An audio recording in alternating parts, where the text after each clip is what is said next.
ኤልሳ ማለት ስንት ቅድ ሳቀድ የነበረው ስንት ነገር በቃ ስንት እኔ ስለሷ እኮ ብዙ ጊዜ ተናግሬያለሁ። ኢቭን ታስታውሳላችሁ አይደል? ከእናቴ ጋር ሆነው ሲያጨናንቁኝ እንደነበሩ ቶሎ ስለማግባት ቶሎ ስለመውለድ የእኚህን አባት ራሱ ገዳይ ማን እንደሆነ ኦልሬዲ አውቀናል። ከዚህ በኋላ ማለት ማን እንደገደላቸው ባናቅም ማን እንዳስገደላቸው ግን አውቀናል።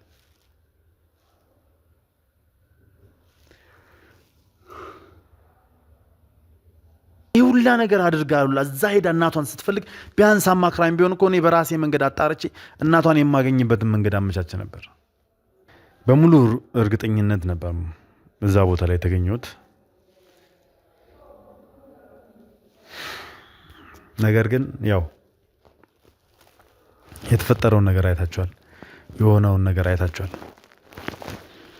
እኔ በፈለኩት ሳይሆን እግዚአብሔር በፈቀደው ነው የሚሆነው። እሷን ላገኛት አልቻልኩም።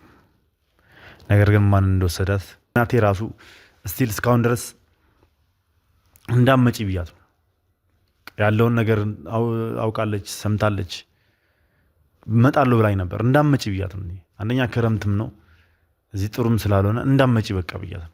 እና ልጁም ሲደውለት ደህና ነኝ የሚል ቃል ብቻ ነው የሚያወጣው። ደህና እንደሆነ ብቻ ነው የሚነግረው። እንግዲህ ይታያችሁ አንድ አባትና አንድ ልጅም ተለያይቷል በዚህ ምክንያት። ለፍቅረኛችሁ ማዘን የእናንተን ችግር ደብቃችሁ አይደለም፣ ችግራችሁን አጋርታችሁ ነው መሆን ያለበት። ይሄ ሁላ ነገር በመደበቋ ይሄ ሁላ በደል ደርሶባታል። በአካል ባይኖሩም እንኳን እናትና አባታችን ማለት እዛ ቤት ስንገባ ገና ስገባ የሆነ እናትና አባቴን ያስታወስኩት ትልቅ ትውስታን ያለን ከነሱ ጋር።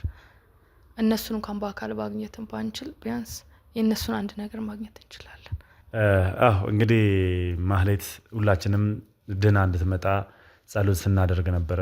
ያው እሷም ያኔ እዛ ሄጄ በሕክምና ላይ ምን ሊፈጠር እንደሚችል ባላቅም ምናምን እያለች ትንሽ ፍራቻም ነበረና እንዴት አግኘሽው? እስኪ ሕክምናውን እንዴት ነው? እስኪ ከጓደኛሽ ጋር እስከ ቃል ኪዳን ጋር ያለው ነገር ምን ይመስላል? እሷም እንግዲህ ወደ አዲሱ ጸጉር ቤቷ ወደ ሱቋ ገብታለች እና ምን ይመስላል? እስኪ ያለው ጊዜ ነገር ስትመለሽስ ምን አይነት ስሜት ነበራት? ና እንጂ ወዴ ነው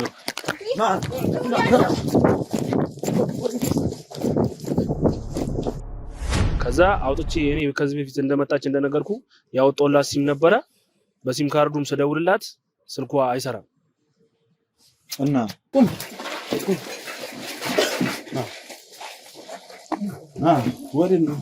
ከኤልሲ ጋር እንዴት እንደተገናኘና ምን አይነት ሁኔታ ውስጥ እንደነበሩ እንዴትስ ፍቅረኛ ሊሆኑ እንደቻሉ ያለውን ነገር እስኪ ምንድነው?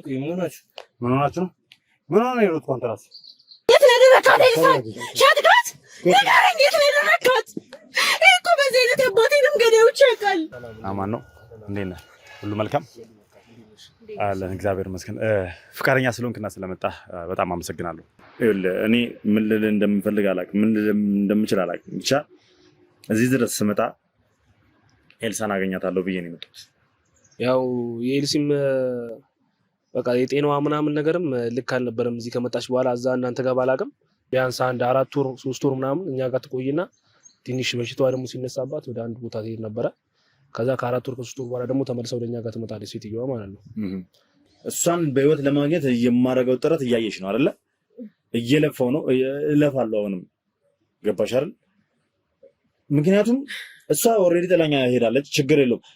ኢቭን ግንኙነታችን ራሱ ቢቋረጥ እኮ እኔ ኤልሳን ከመፈለግና በህይወት ወደ ቤቷ ከመመለስ ከቤተሰቧ ጋር ከአባቷ ጋር ከመመለስ ወደኋላ አይደለም። ወሰድ መለስ ያደርጋታል። ቢያንስ ይሄ በሽታዋ የሚነሳባት በ3 ወር በቃ በዛ በ3 ወር ክፋቢ በ3 ወር በ4 ወር ቢሆን እንግዲህ ምንም ነገር የለም ብላ ምና ኮኔ የመጣችው ያመነችበት ቦታ እንዲህ ከተደረገች የት ነው ሰላም ማግኘት የምንችለው?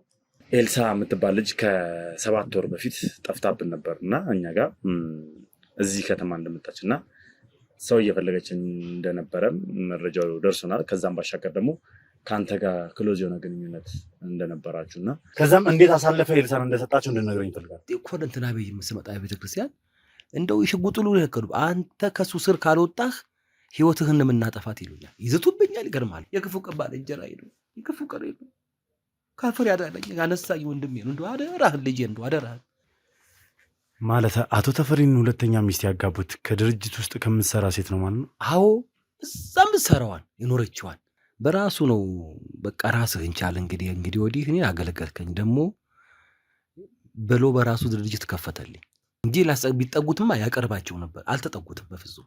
ስለዚህ ራሳቸው ናቸው ራሳቸውን ከአቶ ተፈሪ ሲያርቁ የነበረው ማለት ነው። አዎ አልኩህ እኮ በፍጹም ሰበሰበ እኮ አልኩህ። ከአንዴ 3 ሄደናልኛ።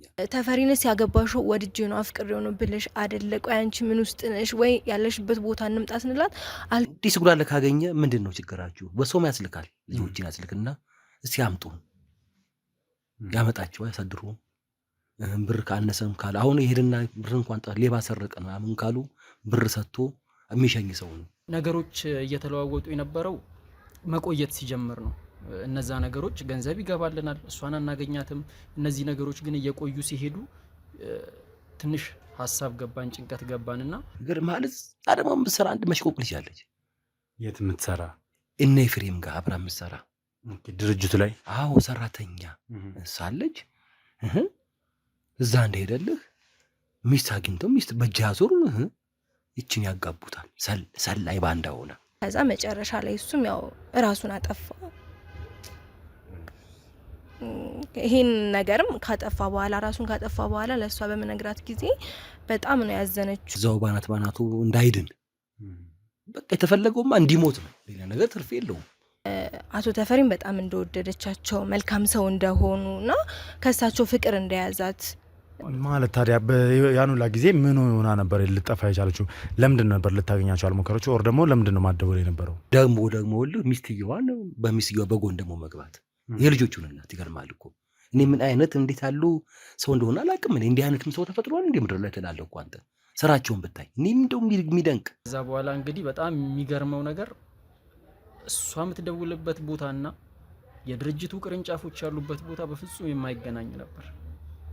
አልመጣህ አለችኝ እና እዛ ስደርስ እንዳትመጣ ማን አለክ? በቃ ጭንቅላቷ ሁሉ ትክክል እንዳልሆነ የተሰማኝ የዛን ጊዜ ነው። ረብድብ ያለሁኝ እንደውም ልጆችን ከጉያ የምንነጥልህ የምንገልብህ እያሉኝ ደርሰውብኛል። በቃ በየሄድኩበት የእኔን ሳትዘጋ ስታወራ ሰምቻታለሁ። በቃ እኔ ለምንድን ነው እዚህ ነገር ውስጥ እስካሁን ድረስ ያለሁት? እንደዚህ እኮ አልነበረም ውላችን የሚል ነገር ስታወራ ሰምቻታለሁ። አሁን ግን ከእሳቸው ጋር ትዳር እንደጀመረች ነው የሰማነው። ስለዚህ አቶ ተፈሪን አግብታ እዛ እንደተቀመጠች እና እዛ እንዳለች መረጃ አገኛችሁ ነው? የባለቤቴ ፋይል ይኸውና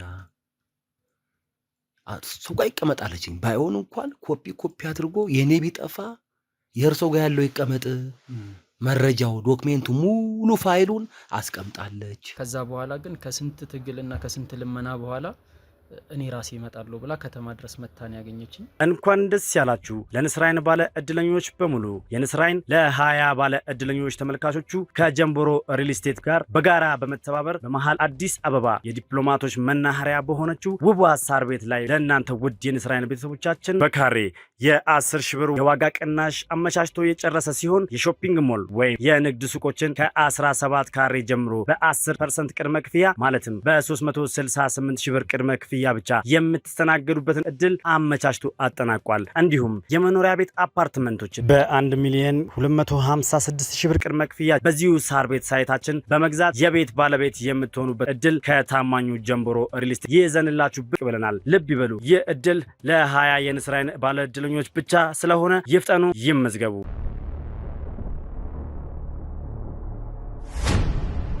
ሰላም የተወደዳችሁና የተከበራችሁ ውድ ቤተሰቦች እንደምን አላችሁ? እንደምን ቆያችሁ? እንደምን ከረማችሁልኝ?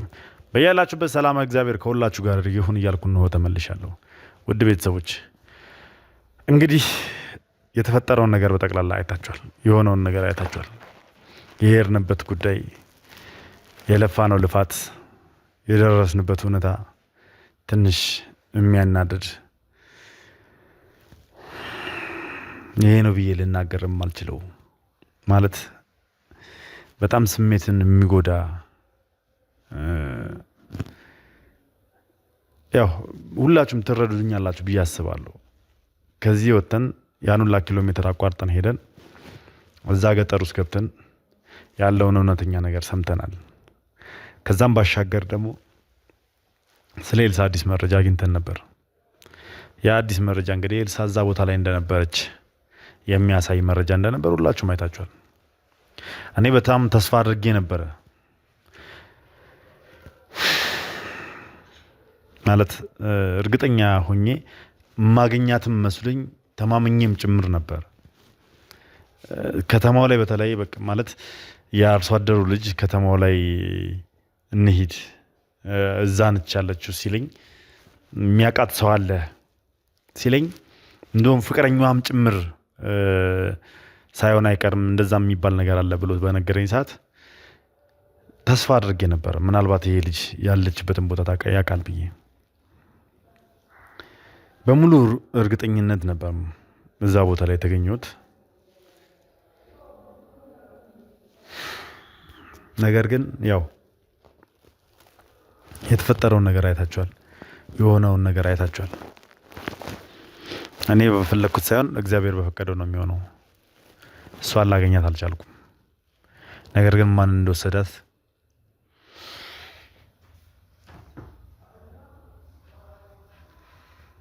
ከዛም ባሻገር ደግሞ የማን እጅ እንዳለበት አውቀናል። ኢቭን የነ ሌኒን አባት ማን እንደገደለው የማን እጅ እንዳለበት ብላ አውቀን የመጣ ነው። ጥሩ ማስረጃና መረጃ ይዘን የመጣ ነው። ያው ፍለጋችንን አጠናክረን ቀጥለናል። አሁንም ቢሆን አልቦዘንም።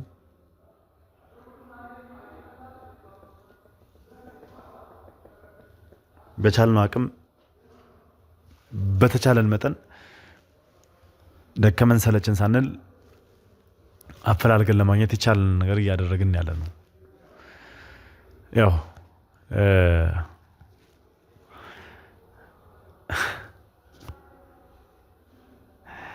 ማለት ለገንዘብ ነው አሳልፎ ኤልሳን ራሱ የሰጣት።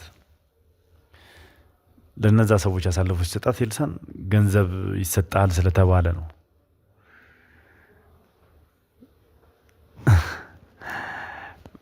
ጓደኛውን እንኳን እንትን አላለም። ለጓደኛው እንኳን ቦታ አልሰጠም። ጓደኛው እንኳን ተው ብሎ ተጣልቶት ራሱ እንደዛ ተደባድበው ጓደኛው አይሆንም፣ በዚህ መልኩ አይሆንም፣ አሳልፈን አንስጣትም ብሎ ተናግሮት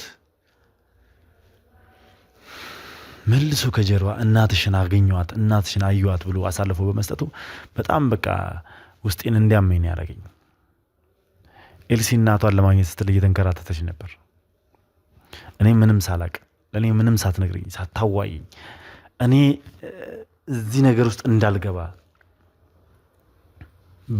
በጣም በነገራችን ላይ ትልቅ ጥፋት ነው ማለት እኔ እንደ እጮኛ እንደ ፍቅረኛ ከጎኗ ሆኜ ሳለው እሷ በተቸገርኩበት በታመምኩበት ጊዜ ከጎኔ ሆና ሳለ እኔም በዚህ ጊዜ ከጎኗ መሆን ነበረብኝ እና ሁኔታዋን ምናምን ልታጋራኝ ግድ ነበረ። በጣም ግድ ነበረባት። ምክንያቱም እኔም የእሷን ህመም መታመም፣ የእሷን ስቃይ መሰቃየት እንዲሁም ደግሞ ችግሯን መጋራት ነበረብኝ። እንደ ሩቅ ሰው እዚህ ነገር ውስጥ ገብተህ እንድትጨናነቅ አልፈልግም ምናምን የሚለው ነገሮች እኔን አያሳምኑኝም። ምክንያቱም ከራስ በላይ ማን አለ? እኔ ለእሷ እሷ ለእኔ ነበር። ግን ይህ ሁላ ነገር አድርጋ እዛ ሄዳ እናቷን ስትፈልግ ቢያንስ አማክራኝ ቢሆን እኮ እኔ በራሴ መንገድ አጣርቼ እናቷን የማገኝበትን መንገድ አመቻች ነበር።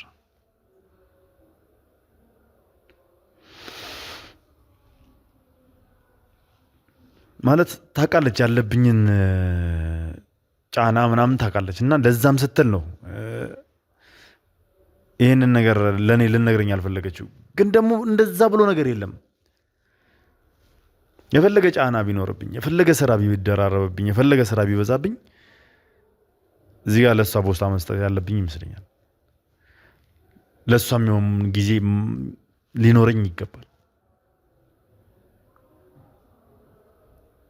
ማናችንም ብንሆን ሁላችሁም በየራሳችሁ የሆነ ነገር እንኳን ቢደርስ ታውቁታላችሁ። ማለት ፍቅረኛችሁ ማወቅ ያለበትን ነገር ታሳውቁታላችሁ። እጮኛችሁ፣ ባለቤታችሁ ማወቅ ያለበትን ነገር ስለ ራሳችሁ፣ ስለ ፐርሰናሊታችሁ፣ ስለ ፋሚሊያችሁ ማወቅ ያለበትን ነገር ታሳውቁታላችሁ።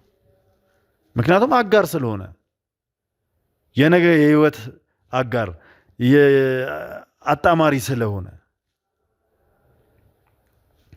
ሚስጥር ተደባብቆ ማንነትን ደብቆ ምንነትን ሸፍኖ ችግርን ስቃይን ለብቻ ተወጥቶ ግንኙነት የለም።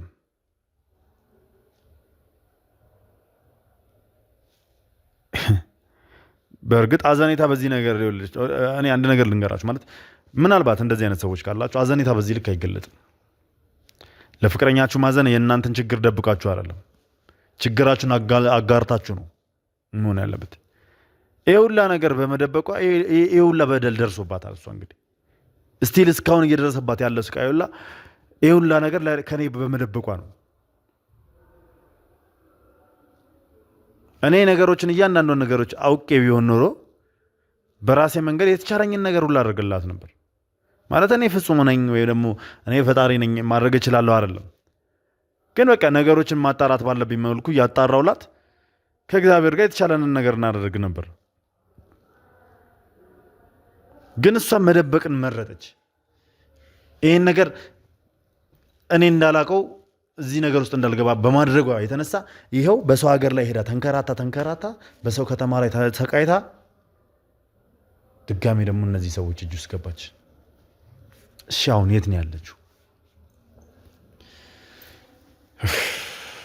ማለት ይኸውላችሁ በዚህ ሁላ ነገር በዚህ ሁላ መንስኤ በዚህ መጣ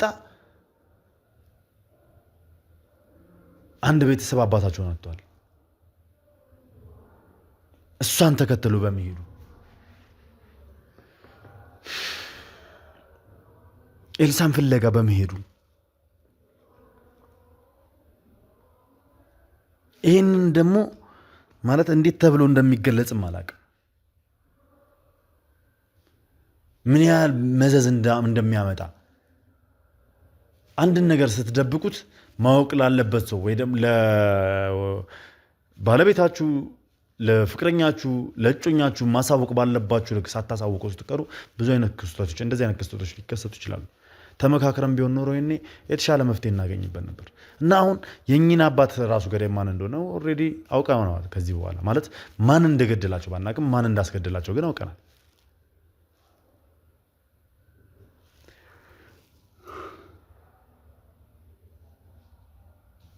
ለዚህም ደግሞ አሁን ጠንከር ያለ መረጃና ማስረጃዎችን እያሰባሰበን ነው የምንገኘው። እዛ ድረስ ለፍተን እዛ ድረስ ፈግተን ያለውን እውነታ ለማወቅ በሞከረን ሰዓት እንግዲህ ያው ኤልሳ እዛ እንደሌለች ሁላችሁም አይታችኋል። እርግጠኛ ነኝ ደግሞ ከኔ በላይም ተናዳችኋል፣ ተቆጥታችኋል። በዛ ላይ ደግሞ አሳልፎ በሸጣት ልጅ አይታችሁታል። ገና ሲያየን ደንብሮ ሮጦ ወደ ጓሮ ሄዶ በአጥር ዘሎ ሊወጣ እንደነበረ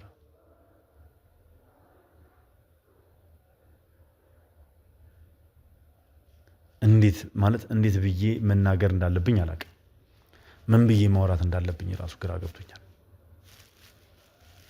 ኤልሳ ማለት ስንት እቅድ ሳቅድ የነበረው ስንት ነገር በቃ እኔ ስለሷ እኮ ብዙ ጊዜ ተናግሬያለሁ። ኢቭን ታስታውሳላችሁ አይደል? ከእናቴ ጋር ሆነው ሲያጨናንቁኝ እንደነበሩ ቶሎ ስለማግባት ቶሎ ስለመውለድ የምትፈልገው እሷ ራሱ ያንን ነገር ነበር።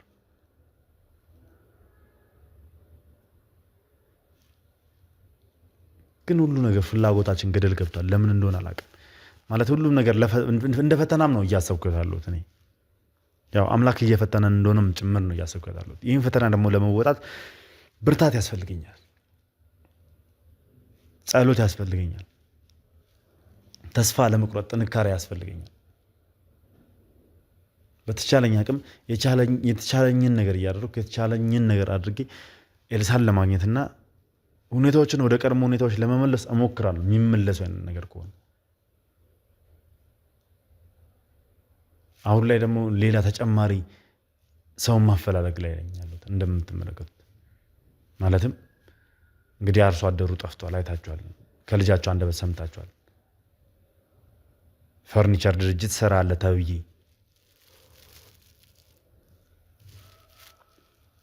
ፈርኒቸር ድርጅት ላይ ስራ አለ ተብሎ እንግዲህ ሰውየው ተወስዷል። እና ልጁም ሲደውለት ደህና ነኝ የሚል ቃል ብቻ ነው የሚያወጣው። ደህና እንደሆነ ብቻ ነው የሚነግረው።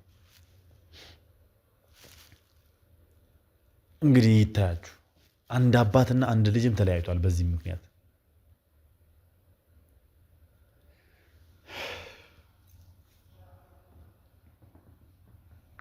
እኔ በዚህ ሰዓት በዚህ ሁኔታ ውስጥ ኤልሳ ምን አይነት ሁኔታ ላይ ነው ያለችው? ኤልሳ ምን ደርሶባት ይሆን? ኤልሳ ምን ገጥሟታል? የሚል ሀሳብ ነው፣ ጭንቀት ነው ግራ እያጋባኛሉ በአሁኑ ሰዓት ላይ ነው።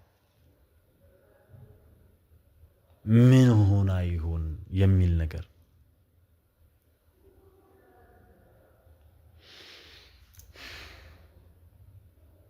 ብቻ አንዳንድ ጥሩ ድሎች እየተገኙ ቢሆንም እንደተመለከታችሁት በቴዲ በኩልም ጥሩ ነገርን አግኝቷል። ጥሩ ስራ እየተሰራ ነው።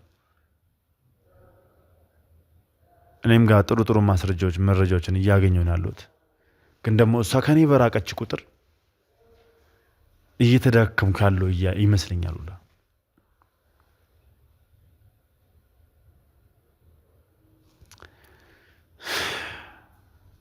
እናቴ ራሱ ስቲል እስካሁን ድረስ እንዳመጪ ብያት ነው ያለውን ነገር አውቃለች፣ ሰምታለች። እመጣለሁ ብላኝ ነበር። እንዳመጪ ብያት ነው። አንደኛ ክረምትም ነው እዚህ ጥሩም ስላልሆነ እንዳመጪ በቃ ብያት ነው። እኔም ስሜት ጥሩ ስላልሆነ ማለት በአግባቡ ራሱ ቁጭ ብዬ እናቴን ላወራት የምችል አይመስለኝም በሆነ ሰዓት።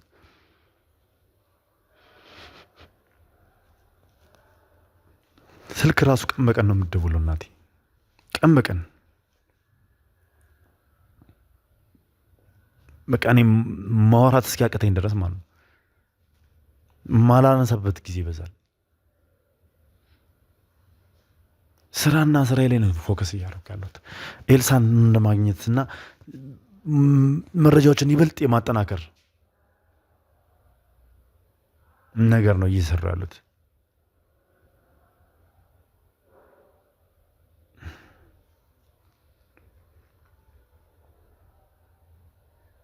እለት እንዴት ልበላችሁ፣ በቃ አደገኛ ራስ ምታት፣ ጭንቀት፣ እንቅልፍ ማጣት፣ የምግብ ፍላጎት መጥፋት፣ ይህ ሁሉ ነገር እላይ ላይ እየተስተዋሉ ነው፣ እኔ ላይ እየተከሰቱ ነው።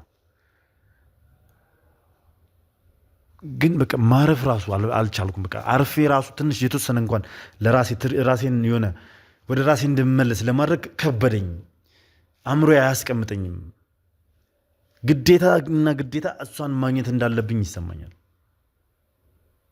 ግዴታ ካለችበት ነገር ውስጥ አውጥቶን እሷን ነፃ የማድረግ አባቷን ነፃ የማድረግ የማሳከም የማዳን ንብረቶቻቸውን የማስመለስ መጀመሪያ የሚቀድመው ሁሉም ነገር ህይወታቸው ወደ ቀድሞ እንዲመለስ የማድረግ እናቷን የማግኘት እናቷ ተገኝታ መታ ያለውን ነገር እያንዳንዱን ነገር በአግባቡ ተፈቶ ደስተኛ ሆነው እንደ በፊቱ ሰላም ህይወት ቢመሩ ማለት ከሰማነው ካየነው ታሪክ አንጻር እንግዲህ እነዚህ ሰዎች የሚገርም ቤተሰብ እንደነበሩ ሰምተናል። እኔ ነገሮቹ በጠቅላላ ድብልቅልቅ ካሉ በኋላ ከረጅም ጊዜ በኋላ ቢሆንም ኤልሳን ያወቋት አሁን ላይ ያለውን ነገር የእነሱ ቤተሰብ ሁኔታ ባጣራው ሰዓት እየሰማሁ በመጣው ቁጥር የደረሰባቸው ነገር በጣም ያሳዝናል።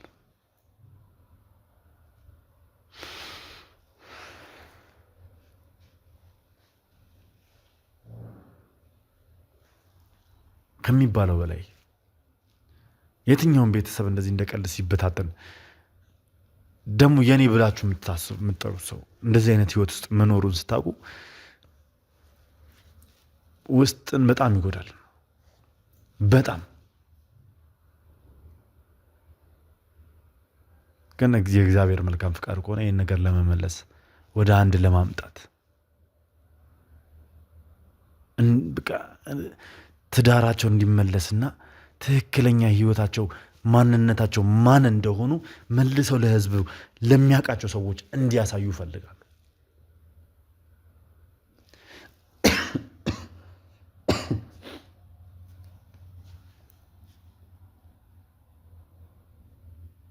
ለዚህም ደግሞ የእናንተ ጸሎት፣ የእናንተ ድጋፍ ያስፈልገኛል። ከጎኔ የሆናችሁ እንድታበረታቱኝ ይፈልጋሉ። ውስጤ እንደማደርገው ነው የሚነግረኝ፣ ማድረግ እንደምችል ሁሉም ነገር ከእግዚአብሔር ጋር ወደፊት ጥሩ የሆነ ፍሬ እንደሚያፈራ ነው የሚሰማኝ። በተለይ ደግሞ እናትየውን ባገኛቸው የኤልሳን እናት ባገኛት እንደተባለውም የአእምሮ እክል አጋጥሟቸው ከሆነም በሕክምና በአግባቡ በጸበል በአግባቡ ተኪዶ የሚድኑበትን መንገድ አመቻችቶ ከዳኑ በኋላ ከልጃቸው ከባላቸው ጋር ማገናኘት። የኤልሳንም አባት እንደዚሁ ካለበት ከገባበት ከተማና ስራ የሚያስጠላውን ጫጫታ የሚያስጠላውን ስሜት እንዲተው ከውስጡ እንዲወጣ ላዩ ላይ ያለው መንፈስ እንዲለቅ በተቻለን አቅም በጸበልም በማንኛውም መንገድ ሄደን ነፃውተን ወደ ቤቱን ወደ አዲስ አበባ ተመልሶ ድርጅቶቹን መልሶ ማስተዳደር እንዲችል ማድረግ። ከዛ ባሻገር ባለፈው እጄ ላይ ፋይሎች ገብተዋል። እነዛ ፋይሎች እሱ ከሌለ ድረስ ስለማይሆን ነው። እሱ ወይ ኤልሳ እስከሌሉ ድረስ ስለማይሆን ነው። ምክንያቱም ለጠበቃ እንኳን እንስጠው ብንል ውክልና ያስፈልገናል። በውክልና መሄድ ይኖርብናል። ስለዚህ ውክልናውን ደግሞ የሚሰጠን ሰው የለም። ግዴታ ኤልሳ አሊያም ደግሞ አባትየው ወይ እናትየው ሊኖሩን ይገባል። እነዚህ ሰዎች አሉን ማለት አንድ ላይ ማስኬድ እንችላለን፣ ራሳቸው እየተከራከሩ አሊያም ደግሞ ውክልና ሰጥተውን በእኛ በጠበቆቻችን በኩል እያንዳንዱ ነገር ተካሂዶ ንብረቶቻቸው በጠቅላላ የሚመለስበትና እና አቶ ኤፍሬምም የሚጠየቁበት ሁኔታ። ይሄ ሁላ ጊዜ ይሄ ድርጅት ተመዝብሯል፣ ተዘርፏል። ድርጅቱ በድርጅቱ አካውንት ገንዘብ መግባት ሲገባው እነሱ ግን በግል አካውንታቸው እያስገቡት እንዳሉ ማስረጃዎች አሉ፣ ተሰብስበዋል። ይህን ነገር የማሳጣት እነሱን ለፍርድ የማቅረብ ፍትህ የሚገባቸውን ደግሞ ፍትህ የማሰጠት ንብረታቸውን የማስመለስ ሂደቱን በዚህ እክል ነው የምንቀጥለው ብያለሁ። ይህንን ነገር ለማድረግ እነሱን ማግኘት ይኖርብኛል። እነሱን ለማግኘት ደግሞ የእናንተ ጸሎት፣ የእናንተ መልካም ምኞት ከጎኔ እንድትሆኑ እፈልጋለሁ። ምክንያቱም ብዙ ጊዜ የሆነ ነገር አስቤ የሆነ ነገር ለማድረግ ስፈልግ ራሱ እናንተ በምታደርጉት ጸሎት ነው እኔ ካለሁበት ከገባሁበት ነገር ውስጥ የምወጣው።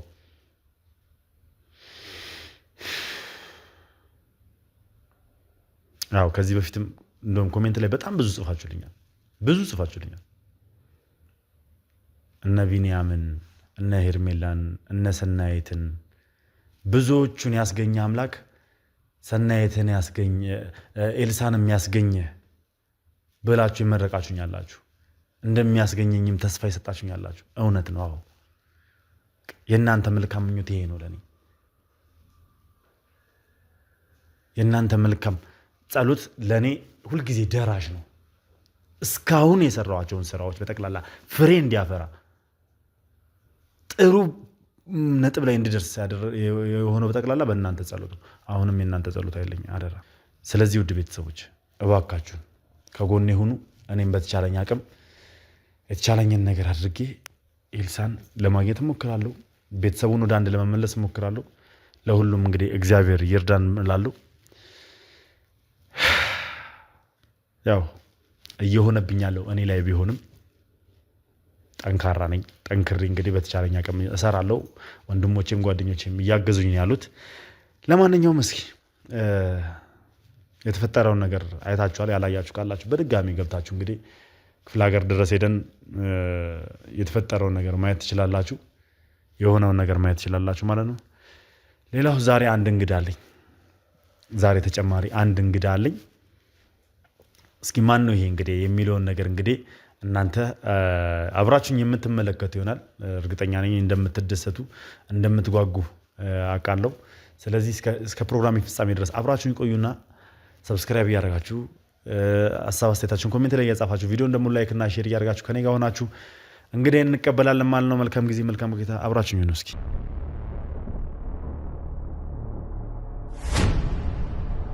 እሺ እንግዲህ ውድ ቤተሰቦች እንግዲህ ብቅ ብላለች። ሁላችሁም የምታውቋት መልካም ምኞታችሁን መልካም ጸሎታችሁን ስትለግሷት የነበረችው እህታችንን እንግዲህ ከዚህ ቀደም ሁላችሁም እንዳያችሁት ለሕክምና ወደ ውጭ ሄዳ የነበረችው እህታችን ማህሌት እንግዲህ ከሕክምና ቆይታ በኋላ ወደ ኢትዮጵያ ወደ ሀገሯ በሰላም ተመልሳለች ማለት ነው። እንኳን ደህና መጣሽ። እንኳን ደህና ቆያችሁ። እንዴት ነሽ? ደህና ነኝ። ሰላም ነው? ሁሉ መልካም? ሁሉም ሰላም ነው። በጣም ደስ ይላል። እንዴት ነበር? እስኪ ሕክምናው የነበረውን ነገር ከማውራታችን በፊት ጉዞ እንዴት ነበረ? ስትሄጂ ምን ይመስል ነበር? ያለውን ነገር እስኪ። አሪፍ ነበረ ማለት በተሳካ ሁኔታ ነበረ ሄድ ነው። ከጎኔም ሰው ነበር፣ አብሮኝ የሄደ ሰው ነበረ። ሁሉም ሰላም ነበረ። አዎ እንግዲህ ማህሌት ሁላችንም ድና እንድትመጣ ጸሎት ስናደርግ ነበረ። ያው እሷም ያኔ እዛ ሄጄ በሕክምና ላይ ምን ሊፈጠር እንደሚችል ባላቅም ምናምን እያለች ትንሽ ፍራቻም ነበረ እና እንዴት አግኘሽው እስኪ ሕክምናውን? ማለት ከሀገር ስወጣ ፈርቼ ነበር በጣም ብዙ ነገር ሊፈጠር ይችላል ብዬ፣ ጤናም ጉዳይ ነው። በጣም እየፈራው ነበር ሄድኩትም፣ ግን ይመስገን ሁሉም ነገር ሰላም ነበረ። በሰላም የተጠናቀቀ ሕክምናው ምናምን ነገር በአግባቡ እንዳስፈላጊነቱ በትክክል ተጠናቋል። አሁን ላይ ያው እዚህ ቼክአፕ ምናምን ለተወሰነ ጊዜ እዚህ ቼክአፕ ማድረግ ስላለብኝ እሱ ነው እንጂ እዛ ያሉት ነገሮች ኦልሞስት ተጠናቀው ነው የመጣ። ስለዚህ ሙሉ በሙሉ የነበረው ነገር በዚህ በኩል ተከፍቶ የነበረው ለመጸዳጃና ተገጥሞ የነበረው ነገር በጠቅላላ በአግባቡ ተወግዶ ሁሉም ነገር በስትክክል ሆኗል ማለት ነው። ሁሉም ነገር አሁን በስትክክል ሆኗል። ኖርማል አስተካክለውታል። የነበረውንም ነገር እንትን ብለውት አሁን ላይ በቃ ቼክአፕ እዚህ ወደ ሀገር እንትን ብለው ማለት ግዴታ ቼክአፕ ማድረግ ስላለብኝ በየጊዜው እየሄድኩኝ እነሱ ነገሮች እዚህ ቼክአፕ ማድረግ እንዳለብኝ ነው የነገሩኝ እንጂ ያለው ነገር ሁሉ አሁን ላይ ሁሉም ነገር ሰላም እንደሆነ ነው የተነገረኝ። እንዴት ነው ታዲያ የሚሰማሽ? የህመም ስሜት ምናምን ነገር አለ አሁን ላይ ለመቀመጥም ሆነ ወይ ደግሞ እንደ በፊቱ ለመጠቀም ምናምን ነገር የሚያስቸግርሽ ነገር የለም? ያው ሰውነት አንዳንድ ስንትን ስለሚል አንዳንዴ በቅዝቃዜም ወቅት አሁን ደግሞ ክረምት ነው አየሩ የሆነ ሰውነት ቅዝቃዜ ነገር ምናምን ሲል ሆነ የመጠዝጠዝ ምናምን ነገሮች አሉ። በተረፈ ያው ሁሉም ነገር ስላለፈ ተመስገን ነው ብቻ ችላለክ። ስለዚህ ሙሉ በሙሉ አሁን ድነሻል ማለት ይቻላል ማለት ነው? ድኛለሁ። እግዚአብሔር ይመስገን። በጣም ደስ ይላል። ምክንያቱም ውድ ቤተሰቦች እንግዲህ ማህሌት ላይ የደረሰውን ግፍ የደረሰባትን በደል እያንዳንዱን ነገር እናስታውሳለን እናውቃለን እና ያሁላ አልፎ ያሁላ ነገር ተጠናቆ አሁን የተሻለ ህይወት በመምራት ላይ ትገኛለች ማለት ነው። እንዴት ነው ከወንድምሽ ጋር ያለው ነገር ምን ይመስላል? እሱ በጣም ደስተኛ ነው ማለት እንደውም ከኔ የበለጠ እሱ አሁን ላይ በጣም ደስተኛ ነው። ማንም የለንም፣ እሱም ለእኔ እኔም ለእሱ ነው በአሁኑ ሰዓት። ስለዚህ ደስተኛ ነው፣ ስለ ሁሉም ነገር ደህና ነው። እንግዲህ እሱ ብቻ ሳይሆን አንቺ በሄድሽበት ጊዜ ራሱ እኛ እዚህ ያው በካሜራ ላይ ባንሰራም ያለውን ነገር በጠቅላላ ስለ ንብረቶቹ በተለይ ደግሞ እዚህ ስለ መኖሪያ ቤቶቹ ምናምን ነገር እያንዳንዷን ነገር ጨርሰን እንግዲህ ሙሉ ንብረቶቻችሁ ቤታችሁም ጭምር ተመልሶላችኋል። ስትመጪም የገባሽው እንግዲህ ቀጥታ ወደ ቤታችሁ ነበር። ምን ተሰማሽ? በጣም ነው ደስ ያለኝ። ማለት አልጠበቅኩም ነበረ እንዲህ ማለት በአጭር ጊዜ ይሄ ነገር ይጠናቀቃል ብዬ አላሰብኩም ነበረ። በጣም ነው ደስ ያለኝ እና እናንተንም እዛ ልጋብዛችሁ አስቤ ነበረ። ማለት በደህናም ስለተመለስኩኝ እንደ ምስጋናም አድርጌ ወደ ቤት ጠርቼ ልጋብዛችሁ ነበረ እንትን ያልኩትኝ። ግን አንተ ካለህበትም ሁኔታ አንጻር ያለህበትንም ነገር ሰምቻለሁኝ። ማለት ይሄ ነገር ላንተ አይገባህም ነበረ፣ ለእኔም ለብዙዎቻችን ደርሰህ ነበር እና በተፈጠረብህ ነገር በጣም ከልቤ አዝኛለሁኝ እና ይሄ ነገር አንተ ላይ ሊደርስ አይገባም ነበረ። ደስ የማይል ነገር ነበረ። ለዛም ያለኝን ፕሮግራም ለጊዜው እንትን ብየዋለሁ። ማለት አመሰግናለሁ ለሁሉም ነገር። ያው ሁላችንም አይገባንም፣ እኔ ብቻ ሳልሆን ማንም ሰው በእንደዚህ አይነት መልኩ እንደዚህ አይነት ነገር እንዲደርስበት አይገባም። ግን ያው ይሁን የተባለው ይሆናል በሚል ነው እኔ የማምነው እና እግዚአብሔር ይሁን ያለው ነው የሆነው። እንዴት ነው ማለት ከ2 ዓመታት በኋላ ከዛም በላይ ኦልሬዲ ረጅም ጊዜ ሆኖታል። ከዚህ ሁላ ጊዜ በኋላ ወደ እናት አባታችሁ ቤት ስትመለሱ ምን አይነት ስሜት ተሰማሽ? ማሰብ አልችልም። ማለት የትውስታዎቻችን ሙሉ ያሉት እዛ ቤት ነው። የልጅነታችን ትውስታዎች በአካል ባይኖሩም እንኳን የእናትና አባታችን ማለት እዛ ቤት ስንገባ ገና ስገባ የሆነ እናትና አባቴን ያስታወስኩት ትልቅ ትውስታን ያለን ከነሱ ጋር። እነሱን እንኳን በአካል ማግኘትን ባንችል ቢያንስ የእነሱን አንድ ነገር ማግኘት እንችላለን። በዛ ምክንያት በቤቱ ምክንያት አጠገባችን እንዳለ ሆነ ቅርባችን እንዳለ እንዲሰማን ያደርገናል ያ ቤት እና እኔ እንጃ የሆነ ጎዶሎ ነገር የሆነ መጽናኛ ነገር የእነሱን አንድ ትውስታ እንትልበታለና እንዲህ ማታስበው ነገር ነው። አብሽር አይዞሽ ራስሽን አታስጨንቂ። አሁን ያውላ ነገር አልፏል። ደስታ ነው ያለው በአሁን ሰዓት ላይ ድነሽ መምጣትሽ ደስ ብሎናል። እኛም እኔም እንኩኝ ቡድኖቼ በጣም ደስተኛ ነበሩ መምጣትሽን በሰማን ሰዓት። ውድ ተመልካቾችም እንግዲህ ያው ማወቅ ስላለባቸው ያለሽበትን የደረሽበትን ሁኔታ ማወቅ ስላለባቸው ነው ዛሬ ልጋብዝሽ እንዲሁም ደግሞ ላቀርብሽ የፈለኩት። ምክንያቱም የኔ ቤተሰቦች ሰው አይረሱ፣ የኔ ተመልካቾች ሰው አይዘነጉም፣ በየጊዜው ሰው ያስታውሳሉ እና አሁንም ድረስ ስላልተረሳሽ ምን ላይ ነች ምን ላይ ደርሳ ይሆን የሚለው ነገር ስለሚያሳስባቸው ለሕክምና እንዴት ስለሚያቆም ጭምር ያንን ነገር ያለሽበትን የደረሽበትን ሁኔታ ለማሳወቅ በሚል ነው እንግዲህ ዛሬ ጋበዝኩሽ። እንደው እስኪ ከዚህ በኋላ እቅድሽ ምናምን ምንድን ነው? ምን ይመስላል? ያው በቅድሚያ እናንተንም ተመልካቾችንም ስለተጨነቃችሁልኝ ስለምታስቡልኝ ከጎኔም ስላላችሁ ከልብ በጣም አመሰግናለሁ። ማለት በዚህ ሰዓት ሰው በሚያስፈልገን ሰዓት ነው ከጎናችን የነበራችሁት፣ ማንም ባልነበረን ሰዓት ነው። ተመልካቾችንም በእነሱ ጸሎት በእነሱ ብርታት ነው እዚህ የደረስነውና ሁሉንም ከልብ ያመሰግናለሁ። እና አሁን ላይ ቅድሚያ ራሳችንን ማረጋጋት ነው የምንፈልገው። እኔም ወንድሜም ወደ ራሳችን ወደ ህይወታችን ቀድሞ ወደ ነበርንበት ህይወት መመለስ እንፈልጋለን። አሁን ላይ ያንን እያረግን እየሞከርን ያለ ነው። ማለት ያለፉት ነገሮች ሁሉ ባንዴ አይስተካከሉም፣ ባንዴ የሚመለስ ነገር አይደለም። በህይወት መኖራችን ተመስገን ነው፣ ህይወታችን መስተካከሉም ተመስገን ነው። ግን ደግሞ ቀሪ ነገሮቹ ባንዴ የሚስተካከሉ አይደሉም። ስለዚህ የሆነ ያለንን ነገር ስሜታችንን ቀስ በቀስ ለማስተካከል እየሞከርን ነው። የቤተሰቦቻችንንም ድርጅቶች ማለት እስካሁን በወኪል ነው ያሉት። እንደምታውቁት ሰዎቹ እንትን ካሉ በኋላ በወኪል ነው ያሉት። ስለዚህ እነሱን ነገሮች ደግሞ እየተጋገዝን ከወንድሜ ጋር እነዛን ነገሮች ለማስቀጠል ምክንያቱም እናትና አባቶቻችን የለፉበት አይደለም ላባቸውን ደማቸውን የገበሩበት ነገር ነው ለኛ ለማቆየት ሲሉ።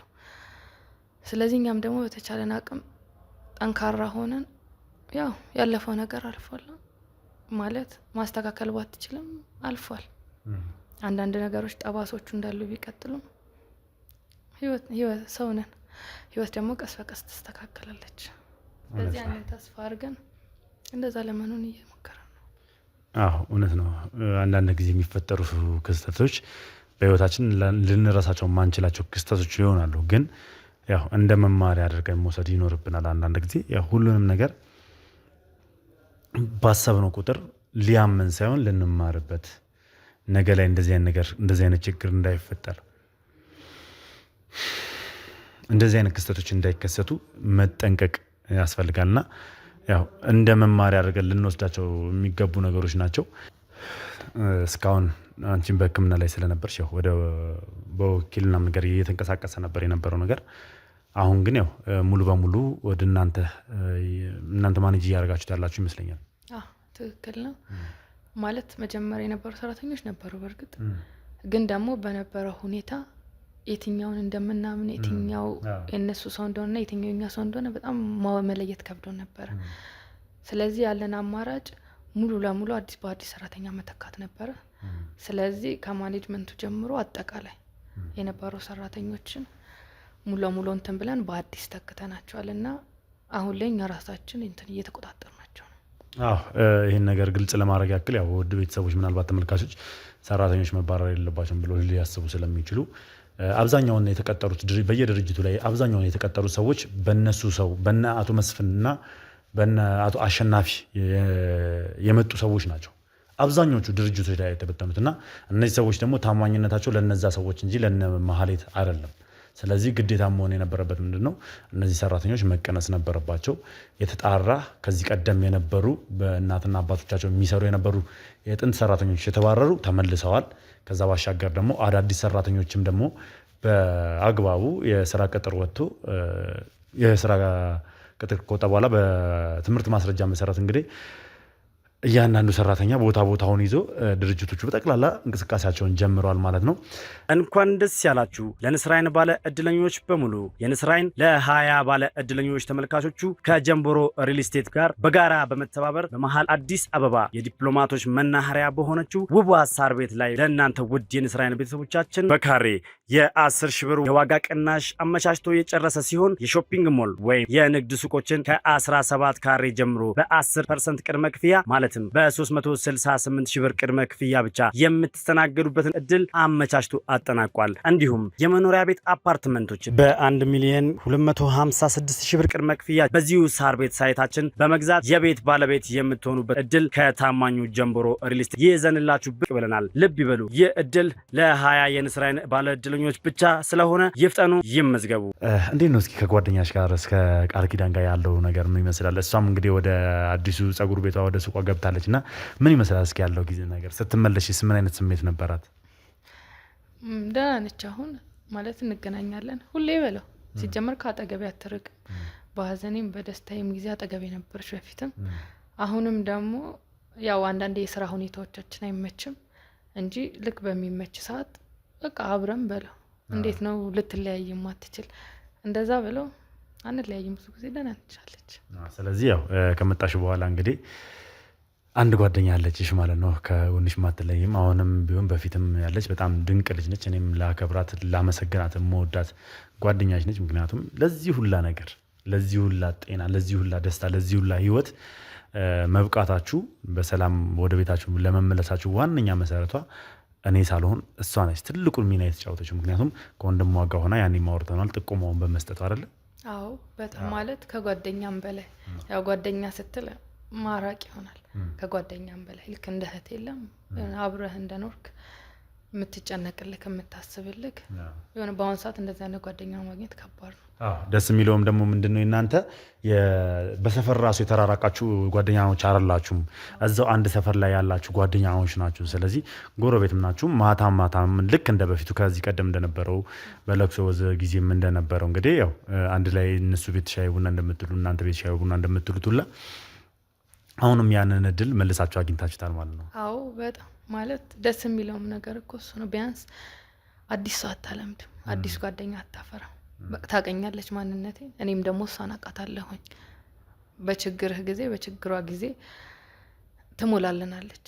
ለዛም የሆነ እንዴት ነው በውስጥ ደስ የሚለው ነገር ስራ ትሆናለች፣ እኔም ስራ ሆናለሁኝ። ልክ ከስራ ስንወጣ ልክ እንደማንኛውም በቃ እንገናኛለን። ያለንን ላይፍ እንዴት ነው እንደ አዲስ አይደለም፣ በቃ እንደነበረ ነገር እንደሚቀጥል ነገር ነው እየቀጠለ ያለውና በጣም ደስ የሚል ነገር ነው። እሷም ደስተኛ ነበረች ስታይ፣ እንደና ሆኜም ስታይ የሆነ እንደ ቀድሞም ሆነን ደግሞ ስታይ የበለጠ ከኛ ይልቅ እንደውም እንጃ በጣም ደስተኛ ነበረች። በጣም ደስ ይላል። እንግዲህ ውድ ቤተሰቦች ያው በድጋሜ ማህሌት እንኳን በደህና ተሽሎሽ ለቤትሽ ለሀገርሽ አበቃሽ ለማለት እወዳለሁ። እኔም ሆንኩኝ መላው ክሩ እንግዲህ መላው የቡድናችን አባል በጠቅላላ ይህንን ደስታ እንግዲህ አንድ ላይ የምናከብርበት ጊዜ ይመጣል። ያው ምክንያቱም አሁን ላይ ጥሩ ሁኔታ ላይ ስላልሆነን እንቅስቃሴያችንም በጣም የተወጠረ ስለሆነ ያው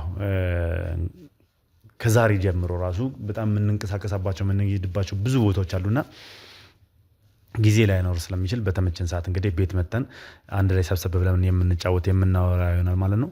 አክብረሽኝ ስለመጣሽ እዚህ ድረስና ውድ ቤተሰቦች እኔ ያለሽበትን ሁኔታ ስላወሳወቅሽልኝ ከልብ አድርጌ አመሰግናለሁ። ማለትም የት ነሽ እንዴት ነሽ አሁን ላይ ምን ነሽ ብላችሁ ተጨንቃችሁ እናንተንም ተመልካቾችንም ቤተሰቦችንም ስለተጨነቃችሁልኝ ከልብ ያመሰግናለሁኝ። ላንተም ደግሞ ለኛ የደረሰ አምላክ ለኛ የደረሰ ፈጣሪ እኛን የረዳን ደግሞ አንተንም ይርዳክና ወደ ቀድሞ ወደ ጥሩ ህይወትክ እንድትመለስ ትልቅ ምኞቴ ነውና ነገሮች ሲስተካከሉ ደግሞ ሁሉም ነገር እንደሚስተካከል ትልቅ ተስፋ አለኝ። አመሰግናለሁ በጣም እግዚአብሔር ያክብርልኝ። እንግዲህ ውድ ቤተሰቦች ማህሌትን እንኳን ደህና መጣሽ እንኳን እግዚአብሔር ማረሽ እያላችሁ ኮሜንት ላይ እንድትጽፉልኝ እፈልጋለሁ። በያላችሁ በሰላም እግዚአብሔር ከሁላችሁ ጋር ይሁን። አብራችሁ የቆየሁት ሉል ነበርኩኝ። እንግዲህ ቀጣይ እርምጃ ምን ይመስላል የሚለውን ነገር ወደ እናንተ የማደርሳችሁናል። አዲስ ሆናችሁ ካላችሁ ሰብስክራይብ እያደረጋችሁ ቤተሰብ መሆናችሁን አትርሱ። እንዲሁም ሀሳብ አስተያየታችሁን ኮሜንት ላይ ጻፉልኝ። ቪዲዮን ደግሞ ላይክ እና ሼር እያደረጋችሁ ለብዙ አድርሱልኝ። በያላችሁ በሰላም እግዚአብሔር ከሁላችሁ ጋር ይሁን። ሰናይ ጊዜ ይሁንላችሁ።